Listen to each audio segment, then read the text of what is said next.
जो अंतरात्मा की शक्ति है वो ढक चुकी है। उस शक्ति को जागृत करना, साधना का मतलब है अपनी शक्ति को जागृत करना। आप महान शक्तिवान हैं, भगवान के अंश हैं, चैतन्य सत्ता हैं। आप में संपूर्ण शक्तियां विराजमान हैं, जो जितनी जागृत कर ले।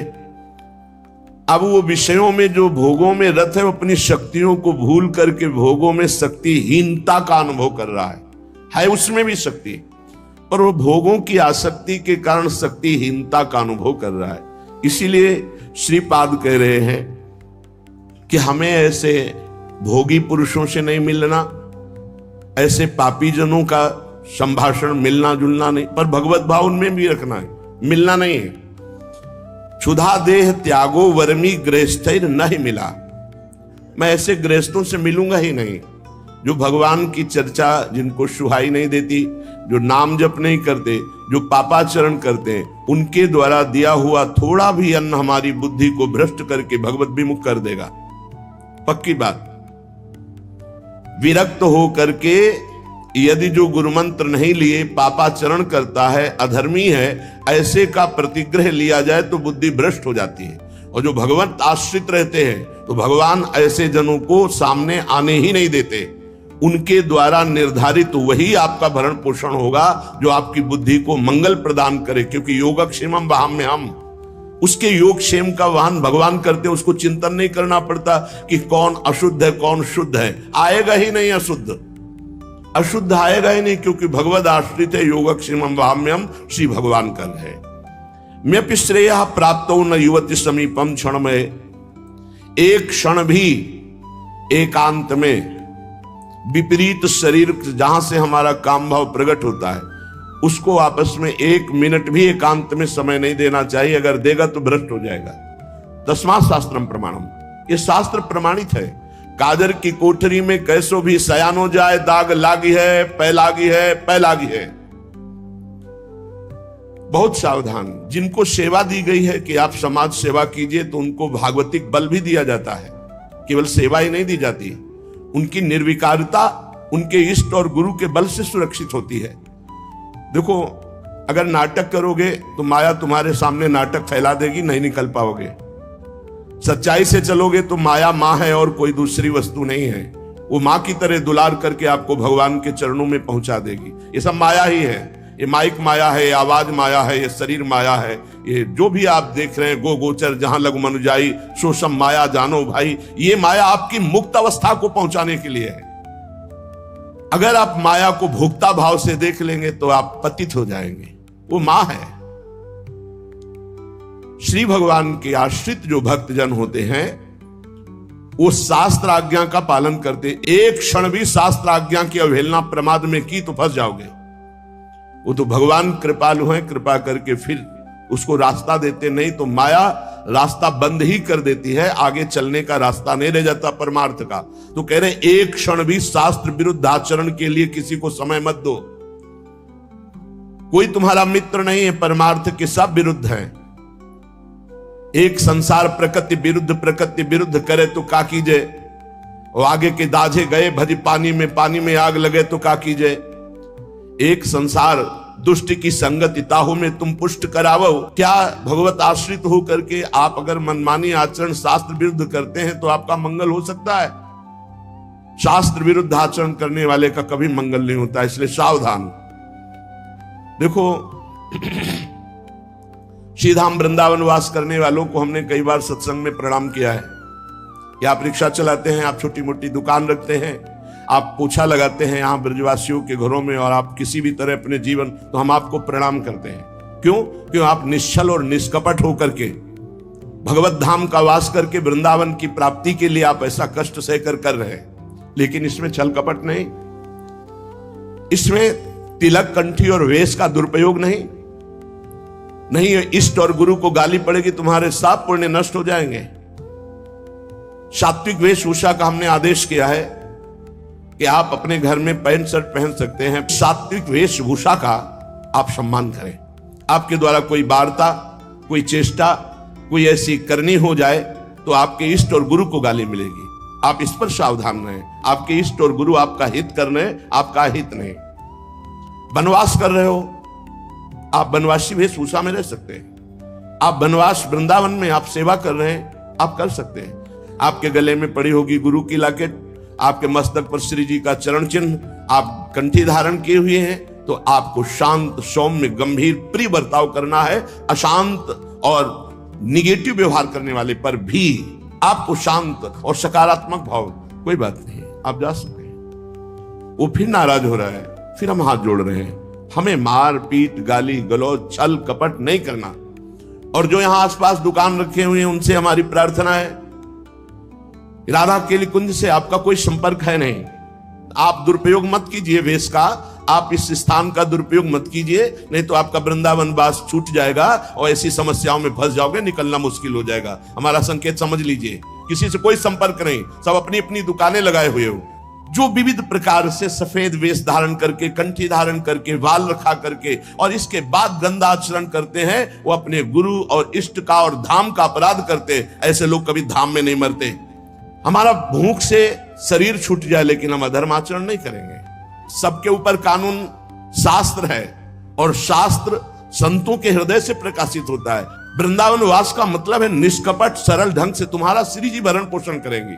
अचानक कोई व्यवस्थापक ऐसी व्यवस्था कर जाएगा जो लाडली जी के द्वारा प्रेरित है, ऐसे आचरण, गलत आचरण, दोहन वृत्ति, किसी को किसी के संबंध से दोहित करना, गुरु पत्नी गामी कहते हैं उसे।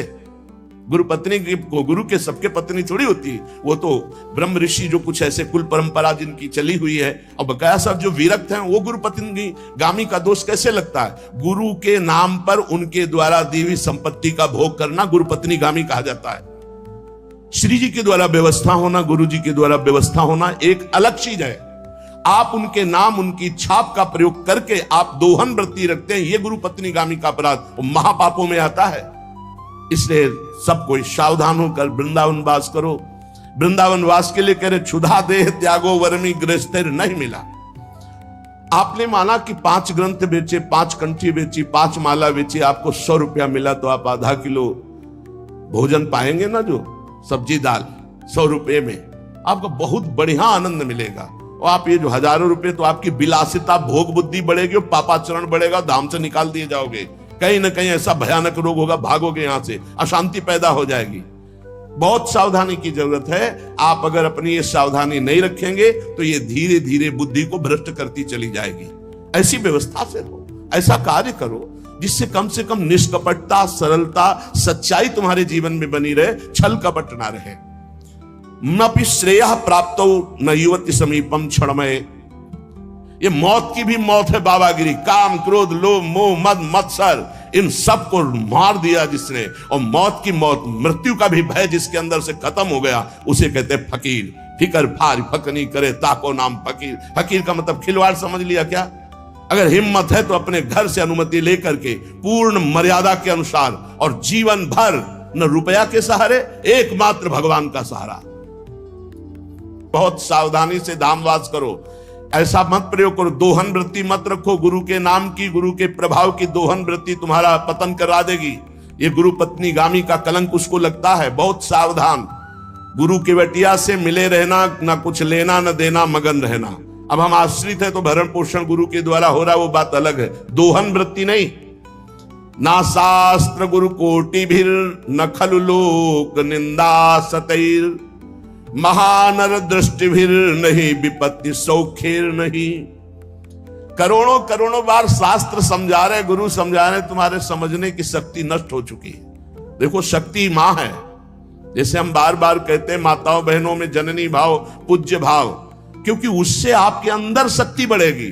और जब आप इन शक्ति को शक्ति स्वरूपा, जननी स्वरूपा देवियों के प्रति काम भाव रखोगे तो आपकी शक्ति नष्ट हो जाएगी। बिना शक्ति के कुछ नहीं है संसार में। भगवान की अलौकिक शक्ति है जो सब में व्याप्त है, उसके बिना सब सौ के तुल्य हैं। बहुत ध्यान से सुनना। शक्ति का बल ही ब्रह्मा के अंदर जब जागृत होता है तो वो ब्रह्म शक्ति ही पूरे त्रिगुण माया की रचना रचती है। वही शक्ति है जिससे विश्व की उत्पत्ति होती है, वो शक्ति से होती है, ब्रह्मा से नहीं। ब्रह्मा की शक्ति, तो ब्रह्म में वो शक्ति जागृत हुई तो वो पूरे त्रिभुवन को रचने में सामर्थ्यशाली हुए ब्रह्मा जी। विष्णु की शक्ति पालन, शिव शक्ति संहार, सबके पास शक्ति विराजमान। शक्ति के बिना कुछ नहीं। दया की शक्ति, क्षमा की शक्ति, ध्यान दीजिए, ये सब शक्ति हैं। दया, क्षमा, निद्रा, स्मृति, क्षुधा, तृष्णा, तृप्ति, श्रद्धा, भक्ति, धृति, मति, तृप्ति, पुष्टि, शांति, कांति, लज्जा, ये सब महाशक्तियां हैं। यही गोलोक में श्री राधा, साकेत में श्री सीता, क्षीरोद सागर में लक्ष्मी, यही भगवान शिव के वाम भाग में आद्या शक्ति, दुर्गति नाशिनी दुर्गा, यही वाणी की शक्ति, यही विद्या की शक्ति, यही सरस्वती, यही सावित्री, यही गायत्री, यही सूर्य की प्रकाश शक्ति, यही पूर्ण चंद्र की सुधा वर्षिणी शोभा शक्ति, अग्नि में दाहिका शक्ति, वायु की वहन शक्ति, जल की शीतलता तृप्तिदायक शक्ति, धरा की धारण शक्ति, पृथ्वी की धारण शक्ति और प्रसूति शक्ति, तपस्वियों की तप शक्ति, ब्रह्मचारियों की ब्रह्मचर्य शक्ति, गृहस्थों की सर्वाश्रय शक्ति, वानप्रस्थों की संयमशीलता शक्ति, सन्यासियों की त्याग शक्ति, महापुरुषों की महत्ता शक्ति, मुक्त पुरुषों की मुक्ति शक्ति, ये सब शक्ति है। शूरवीरों की बल शक्ति, माता पिता में वात्सल्य शक्ति, गुरु में गुरुता शक्ति, पुत्र में शिष्य में गुरु भजन भक्ति रूपी शक्ति, साधुओं की साधुता रूपी शक्ति, चतुरों की चातुरी रूपी शक्ति और माया की मायावी विभूतियां शक्ति, ये सब एक ही परम शक्ति अनंत रूपों में फैली हुई है। वाग्मियों की वाक शक्ति, न्यायी नरेशों की प्रजा पालन शक्ति, प्रजा की राजभक्ति शक्ति, सदाचारियों की दैवी संपदा रूपी शक्ति, मुमुक्षुओं की षट संपत्ति, धनवानों की अर्थ संपत्ति शक्ति, ये सब शक्ति है। हजारों शक्ति रूप धारण करके चराचर जगत को, ज्ञानियों की ज्ञान शक्ति, प्रेमियों की प्रेम शक्ति, वैराग्यवान की विराग शक्ति, भक्तों की भक्ति शक्ति, यही राज्य लक्ष्मी शक्ति, सौभाग्य लक्ष्मी शक्ति, शोभा लक्ष्मी संपत्ति, यही सब कुछ, यही परमात्म शक्ति जब जागृत होती तो त्याग, वैराग्य, तपस्या, काम क्रोध पर विजय और मोक्ष और परम पद और प्रेम, जो चाहे, प्रेम शक्ति भी है। इस शक्ति को जागृत करना है। इसीलिए कह रहे तुम्हें शास्त्र 100 बार समझा रहे, गुरु हजार बार समझा रहे, तुम्हारी समझ में नहीं आ रहा, क्योंकि तुमने अपनी शक्ति का नाश कर दिया है। इसी मंत्र से शक्ति जागृत होती है, नाम जप से शक्ति जागृत होती है। ये महाशक्ति जब जागृत होती है तो पूर्ण ज्ञान उसके अंदर जागृत हो जाता। ज्ञान शक्ति जब आराधना की जाती है तो ज्ञान शक्ति, वैराग्य शक्ति, भक्ति, भक्ति रूपी शक्ति, प्रेम शक्ति, ये शक्ति ही है, सब रूपों में जागृत होती है। आज तक बिना इस शक्ति को जागृत किए कोई कहीं भी सफल नहीं हुआ। बड़े बड़े शक्तिवान महात्मा हैं जो शिव, गणेश, राम या हरि, इनकी आराधना करते हैं तो सारा कार्य तो शक्ति से ही होता है। हरि अपनी शक्ति से जीव का कल्याण करते हैं, हरि अपनी शक्ति से सहयोग करते हैं, सारा कार्य शक्ति से होता है। वही शक्ति जब रूप धारण करती तो अभी आपको नाम सुनाए, वही विद्या, वही कला, वही लक्ष्मी, वही काली, वही तारा, वही षोडशी, वही अंबा, वही जगदम्बा, वही शक्ति है, वही तुम में विराजमान है। जो उपासक इस शक्ति का गलत भाव से दर्शन करता है वही प्रगट स्त्रियों के रूप में विराजमान है, वही हमारे अंदर हर शक्ति के रूप में विराज, सब शक्ति छीन हो जाती है। बेविचारी पुरुष किसी भी शक्ति को धारण नहीं कर सकता। इसलिए शास्त्र आदेश करता है, एक क्षण भी कभी दूषित भाव किसी माता बहन के प्रति मत करो। गृहस्थी में हो तो तुम्हारा जो पाणिक ग्रहण संस्कार हुआ बस उतने में केवल सीमित रहो, धर्म की ये रेखा है उसको पार मत करना। जब बुद्धि भ्रष्ट हो जाती है तो वो तामसिक पूजा प्रारंभ करता है, तामसिक आचार करता है जो सीधे नरक ले जाने वाला है। ये तामसिक आराधना करने वाला तामसिक वस्तुओं के द्वारा जब सेवा करता सोचता है कि मैं बहुत बड़ी उपासना कर रहा हूं, मांस अर्पित करना, मदिरा अर्पित करना, इन गंदी वस्तुओं का, तामसिक वस्तुओं का जगत जननी से, शक्ति से कोई संबंध नहीं है। जहां यह बात आती है, शक्ति जागृत सबको करना पड़ता है, मंत्र में शक्ति विराजमान है। तो शास्त्रों का रहस्य है, शास्त्र आदेश करते हैं कि पशु बलि देनी चाहिए। तो यहां पशु कौन है? जो इंद्रियों में पशुता है और जो जनेंद्री में पशुता है, इस पशुता की बलि देने की बात कही गई है। जिह्वा का मुख्य कार्य है पवित्र भोजन करना, पर जो अपनी शक्ति को खोकर मनमानी भोजन करते हैं, जनेंद्री का कार्य है मैथुन करना। जो एक सीमा में न रहकर मनमानी व्यभिचार करते हैं, तंत्र शास्त्र कहता है इसकी बलि, ये पशुता है, इस पशुता की बलि दो कि आज से मैं नियम लेता हूं, हे जगदम्बा आपके सामने सात्विक आहार करूंगा, कभी असत आहार नहीं करूंगा। आज से मैं गृहस्थ हूं तो अपनी पत्नी से केवल धर्मानुसार संतान उत्पन्न करने के लिए, अन्यथा मैं आजीवन संयम से रहूंगा। ये बलि देने की बात कही गई है। जो काम की लिप्सा है उसका नाश करो। जो स्वाद की, ये दो इंद्रियां बड़ी प्रबल है, जनेंद्री और रसेंद्री। परमार्थ में चलने वाले को अपनी दैवी संपदा जागृत करने के लिए इन दो की बलि देना ही पड़ेगा, जबान के स्वाद की और जनेंद्री के भोग की। इस पशु बलि के अतिरिक्त पराशक्ति को कहीं भी ऐसा नहीं लिखा कि अन्य पशुओं की बलि चढ़ाई जाए। जिह्वा पशु की बलि चढ़ाओ, मतलब जिह्वा काटना नहीं है, जिह्वा की रसेंद्री में सात्विक भोग केवल ले जाना है, रजोगुणी तमोगुणी भोजन नहीं पाना है। और ये जो अज्ञानी जन नहीं जानते हैं, ये भोले भाले पशुओं की बलि करते हैं और सोचते हैं कि मां प्रसन्न हो जाएगी, शक्ति जागृत हो जाएगी। और जो जनेंद्री को संयम में रखता है, समस्त चराचर जगत की जितनी भी स्त्रियां हैं सबको जगदम्बा का स्वरूप मानता है, भगवती की शक्ति उसके अंदर जागृत हो जाती है। विद्या समस्ता तव देवी भेदा स्त्रिया समस्ता सकला जगत्सु। जितनी विद्याएं भेद से सब है जगदम्बा आप भी हैं, और जितनी माताएं हैं वो सब छोटी बड़ी सब हे जगदम्बा आप ही हैं।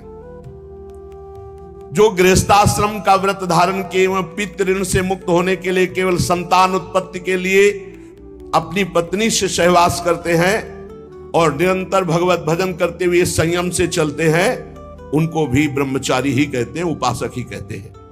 अन्यथा जगन माता की तरफ यदि काम दृष्टि से देखा तो वो संहार शक्ति भी है, तुम्हारे अंदर की साधना दैवी संपदा सबका नाश हो जाएगा। किसी भी माता बहन की तरफ काम दे, वो तुम्हारी भोग्य वस्तु नहीं है। अगर असावधानी की तो आपके आंतरिक शक्तियां आपको छोड़ देंगी, फिर आप पतित हो जाएंगे। ये मोक्षदायिनी शक्ति है यदि सही भाव से चला जाए। उपासक इस मार्ग में, भगवत मार्ग में बलिदान जरूर देना होता है, बलि देनी ही होती है। बहुत सावधानी से सुनना, यहां अपने भोग वासना की बलि देनी होती है। जो भोगों में फंसा हुआ है उस वृत्ति की बलि देनी होती है। ये मां के नाम पर, मां की ही संतान और उसका गला काट करके, ऐसी बलिदान की कहीं शास्त्रों में आज्ञा नहीं की गई। मां को हर संतान अपनी उतनी ही प्यारी होती, चाहे वो मूर्ख क्यों ना हो। तो जगन माता जगदम्बा दिव्य शक्ति, इनके बिना तो कुछ है ही नहीं। त्याग शक्ति, वैराग्य शक्ति, ज्ञान शक्ति, भक्ति शक्ति, प्रेम शक्ति, यही सब स्वरूपों में प्रकाशित है।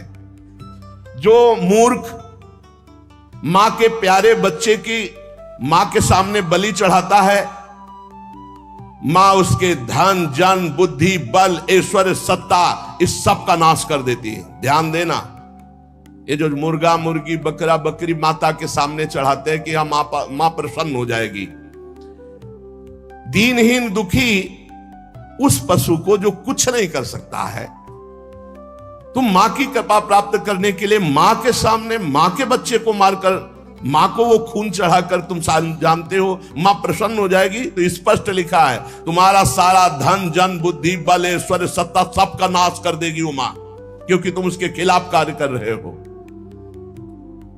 मां कब प्रसन्न होगी? जब तुम अपने धन बल से, बुद्धि बल से, शरीर बल से दूसरों को सुख पहुंचाओगे, क्योंकि दूसरे सब मां की संतान है। मां तुम्हें गोद में बैठा लेगी जब मां की आज्ञा के अनुसार चलोगे, और वही सब शक्तियों की स्वामिनी है, वो तुम्हारे अंदर शक्ति जागृत कर देगी। बलिदान करना है, निश्चित शास्त्रों में आज्ञा है बलि की, बलि चढ़ाना है, लेकिन काम की बलि चढ़ाना है, क्रोध की बलि चढ़ाना है, लोभ की बलि चढ़ाना है, असत्य की बलि, इंद्रिय विषय विलासिता, इसकी बलि चढ़ाना है। तुम मां से प्रार्थना करो तुम्हारी बुद्धि शुद्ध हो जाए, मां की चरण रज से तुम्हारे अंदर आसुरी भाव उसकी बलि चढ़ जाए। जब तुम प्रेम भाव से मां की आराधना करोगे तो तुम्हें जो परम लाभ मिलेगा वो दिव्य शक्तियां जागृत हो जाती है। और जब मां से विपरीत भाव किया जाता है, मां को भोग्य भाव से देखोगे, इससे बड़ा विपरीत भाव क्या है? ये सब मां ही तो है विविध रूपों में, जननी ही शक्ति तो है। फिर कोई ये प्रश्न कर सकता है, बड़ा सुंदर है, कि मां के हाथ में नरमुंडों की माला है और मां जिह्वा में रक्त लगाए हुए है, तो अगर मां को अगर बलि पसंद नहीं तो क्यों काटा? महिषासुर को मारा, चंडमुंड, रक्त बीज, बहुत से शुंभ निशुंभ, बहुतों को काट काट के ढेर लगा दिया। क्या वो मां के पुत्र नहीं थे क्या? आप हमें बलि के लिए निषेध कर रहे हैं, तो क्या मां को खून नहीं प्यारा? तो कह रहे वो मां के बच्चे नहीं हैं, हम ऐसा नहीं कहते, वो मां के बच्चे हैं, पर वो मां से ही भोग करने की भावना रख रहे थे और मां के उन सीधे साधे दुर्बल बच्चों की हिंसा कर रहे थे। तो अगर एक बच्चा ऐसा हो जाए कि पूरे परिवार को काट रहा है, तो मां स्वयं काट देगी, वो अपने दुलार को एक तरफ रख के उसको काट देगी। पूरे विश्व की रक्षा के लिए इन राक्षस रूपी पुत्रों की मां ने स्वयं हत्या की और उन्हीं के प्यार से मुंडों की माला धारण की, जो पूरे चराचर जगत का विनाश कर रहे थे। पूरे चराचर जगत को कष्ट दे जो बालक, तो मां समर्थ होते हुए कैसे बर्दाश्त कर सकती है? इसलिए निरपराध ये बकरा, ये मुर्गा किसी को कष्ट नहीं दे रहे। अगर तुम्हें बलि चढ़ानी है तो अपने काम, क्रोध, लोभ, मोह, मद, मत्सर की इनकी बलि चढ़ाओ, अपनी वासनाओं की बलि चढ़ाओ, अपनी जिह्वा रसेंद्री की बलि चढ़ाओ कि हम ऐसे गलत भोजन नहीं करेंगे, जनेंद्री, हम किसी माता की तरफ कभी हम गंदी दृष्टि नहीं रखेंगे, सब में भगवत भाव रखेंगे। जो इन सीधे साधे पशु पक्षियों की बलि चढ़ाता है, तो भगवती फिर उनका विनाश दूसरे रूप में करती है। इसलिए उपासक किसी भी तरह से कोई आसुरी प्रवृत्ति वाली उपासना न स्वीकार करे, कोई आसुरी प्रवृत्ति वाले आचरण न करे, किसी भी शक्ति को मंजूर नहीं। शक्ति सबको चाहिए, चाहे किसी भी मार्ग में चलने वाला हो, शक्ति सबके अंदर जागृत होती, बिना शक्ति के कदम नहीं चल सकता। पशु बल, मानव बल, असुर बल, देव बल, ये ईश्वरी शक्ति के आगे नहीं, सब ईश्वरी शक्ति के अंतर्गत है। जब पशु बल बढ़ता है तो यही शक्ति जागृत होकर उसका नाश करती है। जब मानव बल बढ़ता है आसुरी प्रवृत्ति से, तो यही शक्ति उसका नाश करती है। जब असुर बल बढ़ता है तो यही शक्ति नाश करती है। जब देव बल बढ़ता है और असुर भाव को प्राप्त होता है तो उसका भी विनाश यही शक्ति करती है। महिषासुर विशाल पशु बल, तो भगवान की शक्ति ने महान दुर्गा रूप धारण करके काट के फेंक दिया महिषासुर को।